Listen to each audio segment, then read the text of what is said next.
Hello and welcome to the Appellation Trail, the show that takes the mystery out of wine and puts the fun back in. I'm your host, Ruben M. Now quick, what's the biggest wine producing region in the world? Bordeaux? Not by a long shot. Burgundy? Nah. California? Well, not really a region. Napa Valley? Wrong continent altogether. Piedmont? Wrong country. It's back to France. Believe it or not, it is the Languedoc, previously known as Languedoc-Roussillon. The Languedoc is responsible for nearly 1/3 of France's entire wine output, and despite having its vines decreased by more than a quarter between 2001 and 2009, it still has an output rivaling that of the entire United States. The Languedoc-Roussillon region gained VDQS status, that is Vin de Qualité Supérieure, in 1961, and gained AOC, that is Appellation Trail, status in 1985. In 2006, it became simply the Languedoc AOC. Despite being such a young appellation, it has some of France's and some of the world's oldest vines. They were planted by the ancient Greeks and cultivated later by the Romans. The region is vast. It runs from the Pyrenees down to the Mediterranean in the south and to the Spanish border. The number of varietals there, including, let's see,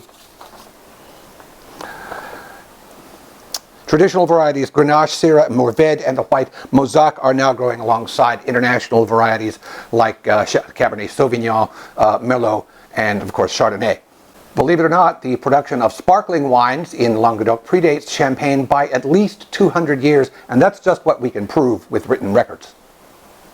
Most of the region has a more Mediterranean climate and terroir more similar to what you would find in, say, California or Central and South America than the traditional wine-growing regions of France.